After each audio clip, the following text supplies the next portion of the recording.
Before I begin, let me clarify that there are three types of socialists. Communists that use socialism to trigger communism.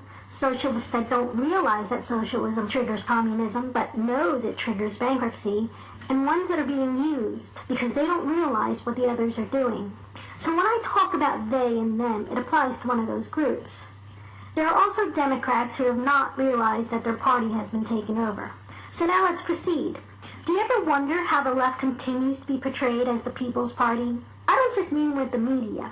Even Republicans call them bleeding hearts. In my opinion, it is just wrong. The left creates so much destruction, chaos, and poverty that I cannot believe that they are oblivious to it. One reason is that socialists believe that socialism does not work unless it is worldwide. Yes, world domination. So all the poverty it creates doesn't mean anything, because the end justifies the means to them. You see, the nightmare in Greece and Venezuela does not convince them because they don't expect the countries to succeed. That is why they are so desperate for the United States to be taken down. So how do they survive? One way is by stealing from other countries. The Paris Accord is one example. The United States pays big time while the other countries pay a pittance. How do they get away with it? It's because they are able to convince. But being convincing does not mean they are right. Actors are convincing, but they are nothing but liars. A convincing liar, and they win awards for it. Under the guise of caring for the environment or the people, they are able to convince people to go along with them. It doesn't make a difference to the environment, but money is filtered to the countries that are going under because of socialism. The socialists stick together and will buy each other time until the U.S. is brought to its knees. They thought it would be the last election, but when Hillary lost, they were not able to make the sweeping changes necessary to destroy us once and for all. It's funny because you may think that Germany lost the war, but it now controls pretty much all of Europe. Hopefully the citizens of those countries will come to their senses. The environment is an excuse. Otherwise, why would Germany cheat in order to pass tests on their vehicles? The genuine believers who think they can fix the environment don't need money to make the change. The change starts with them. We don't need government to make change. When it comes to climate and the environment, you don't have to control others. Just yourself. If we all control ourselves, we make change. Give us the facts, we decide how much merit to give it, whether to focus our efforts on it, or whether to adjust our lives accordingly. But progressives, socialists, communists, they put up a fuss and try to bully everyone into doing their will.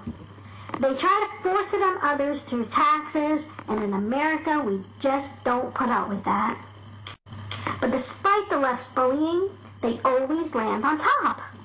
They take credit for good change and get away with it. Why is that? In the 70s, Republican Richard Nixon formed the EPA. It was because many people could see the pollution, smell the pollution, feel the pollution, and didn't like the pollution. Pollution has gotten better, but you would think that the left created the change because they take credit for it. The change did not happen because of the left, possibly not even because of the EPA. It was because we recognized the problem, people created solutions out of necessity, we adjusted our lives individually, and created small changes. Since then, the left has taken over the conversation and has become a big mouth when it comes to the cleanliness of our air. So who gets credit? Most people credit the left. Why?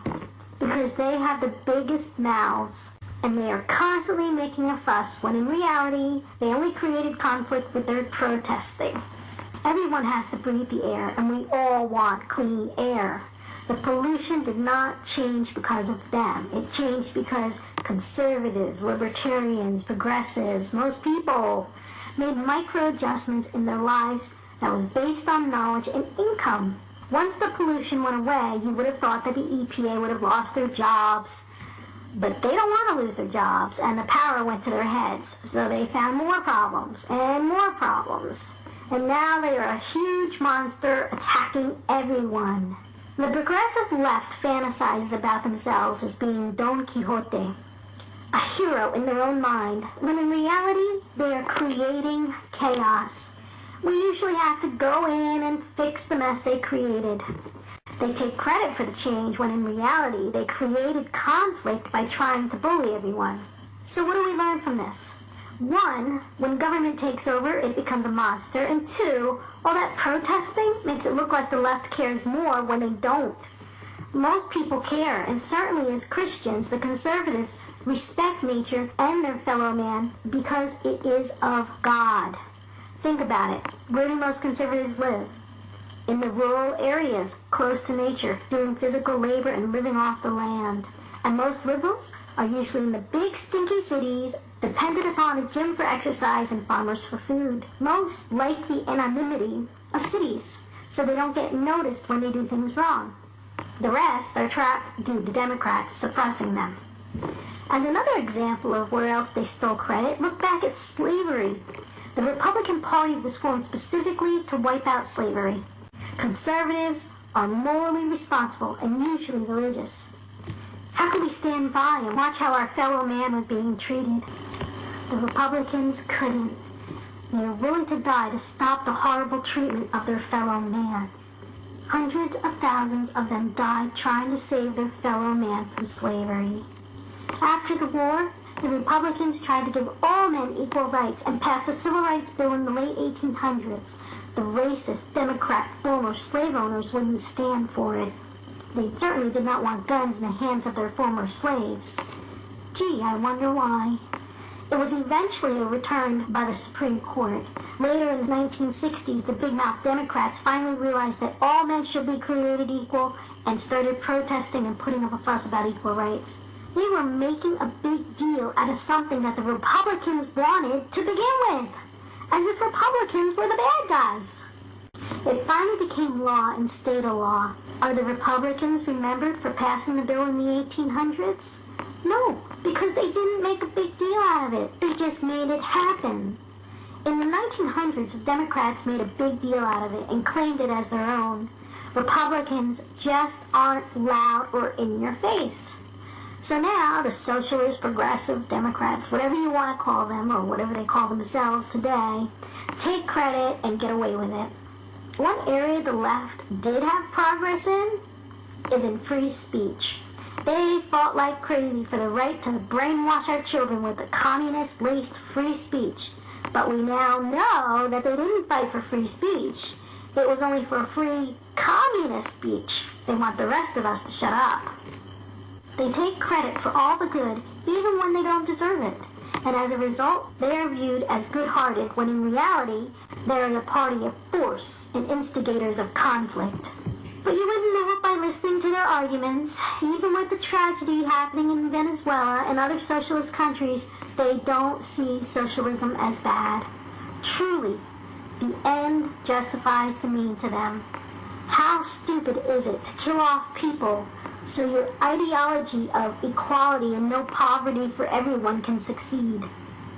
They only see money running to America. Therefore, they see us as bad and we must be destroyed. Once they have taken over the entire world, the money can no longer run. Until then, they try to keep control through force. Right now, they are closer to transforming America than ever before, so they have become ruthless in attacking patriots in order to make that change. Until world domination, they have to bide their time and try to bail each other out. What they don't understand is that even if they had world domination, it still wouldn't work because money is not just running. It is being unwisely spent and being stolen. And without innovation, they can't create something from nothing. If you see government spending unwisely and running out of money, wouldn't you run too? Not because you don't care, but because it is stupid to stay. In America, our innovation creates something from nothing, and we are able to live independent of other people. Even if the money runs out elsewhere, we're still able to get by. Other countries don't have that because there is not a reward system or true independence. They get punished a lot more as they succeed, and once you hand over control to someone, it's not easy to get it back. Don't let them convince you, because they are really good liars. Just like commercials, loud, repetitious, and annoying, but it works.